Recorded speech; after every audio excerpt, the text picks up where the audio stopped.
नमस्कार दोस्तों। बहुत समय पहले की बात है। प्रकृति के सौंदर्य से परिपूर्ण एक हरा भरा जंगल था। उस जंगल में एक मधुमक्खियों का बड़ा सा छत्ता था, जिसमें रानी मधुमक्खी का राज था। रानी मधुमक्खी अपनी प्रजा की बहुत प्रिय थी और अपनी बुद्धिमानी एवं साहस के लिए जानी जाती थी। उसके छत्ते में अनेक कार्य कुशल और मेहनती मधुमक्खियां भी रहती थी, जो प्रतिदिन फूलों से शहद इकट्ठा करके छत्ते को भरपूर बनाए रखती थी। एक दिन रानी मधुमक्खी को यह विचार आया कि उसे अपनी छत्ते की रक्षा के लिए कोई विशेष शक्ति प्राप्त करनी चाहिए। उसे लगा कि यदि मधुमक्खियों के पास कोई ऐसी शक्ति हो जिससे वे अपने दुश्मनों से बच सके, तो यह उनके लिए अत्यंत लाभकारी होगा। इस विचार से प्रेरित होकर रानी मधुमक्खी ने निश्चय किया कि वह स्वर्ग के राजा बृहस्पति से मिलकर यह वरदान मांगेगी। रानी मधुमक्खी ने अपने सबसे प्रिय और भरोसेमंद मधुमक्खी सहायकों को बुलाया और अपनी योजना बताई। उन्होंने मिलकर बहुत सा शहद इकट्ठा किया, जो बहुत ही मीठा और स्वादिष्ट था, क्योंकि वे जानते थे कि बृहस्पति को शहद बहुत पसंद है। जब सब तैयार हो गए, तो रानी मधुमक्खी ने अपने सहायकों के साथ स्वर्ग के मार्ग की यात्रा आरंभ की। स्वर्ग की ओर जाते हुए रानी मधुमक्खी और उसके साथी अनेक कठिनाइयों का सामना करते हुए आगे बढ़ते रहे। उन्हें घने जंगलों, ऊंचे पर्वतों और गहरी नदियों को पार करना पड़ा, लेकिन उन्होंने हार नहीं मानी।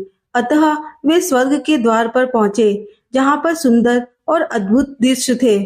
चारों ओर रंग बिरंगे फूल खिले थे, पक्षी मधुर गीत गा रहे थे और हवा में एक अद्वितीय सुगंध फैली हुई थी।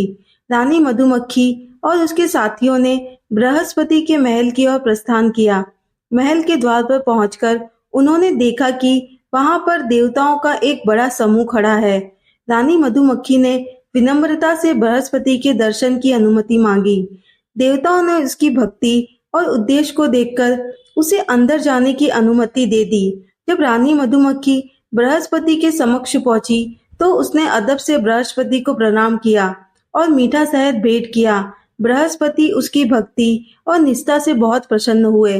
उन्होंने मुस्कुराते हुए कहा, रानी मधुमक्खी, तुम्हारी भक्ति और समर्पण ने मुझे बहुत प्रभावित किया है।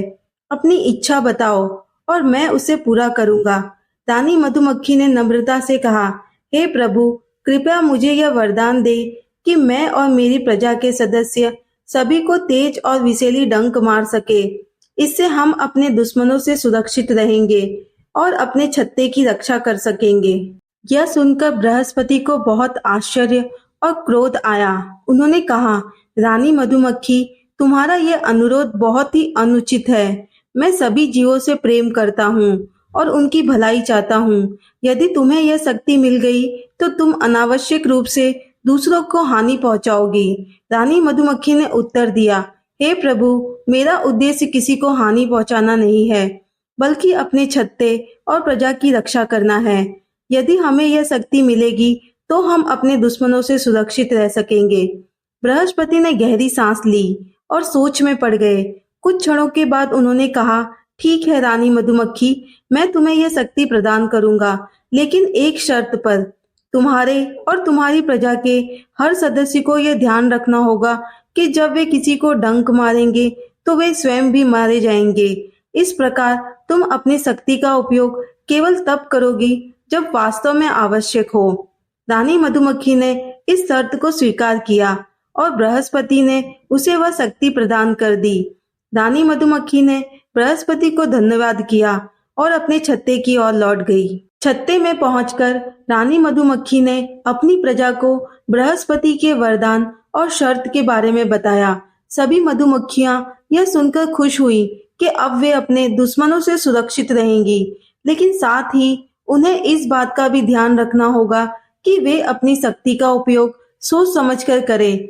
इस प्रकार रानी मधुमक्खी और उसकी प्रजा ने बृहस्पति द्वारा दी गई शक्ति का उपयोग विवेकपूर्ण ढंग से किया और अपने छत्ते की रक्षा की। समय बीतता गया और मधुमक्खियां इस नई शक्ति के साथ जीना सीख गई।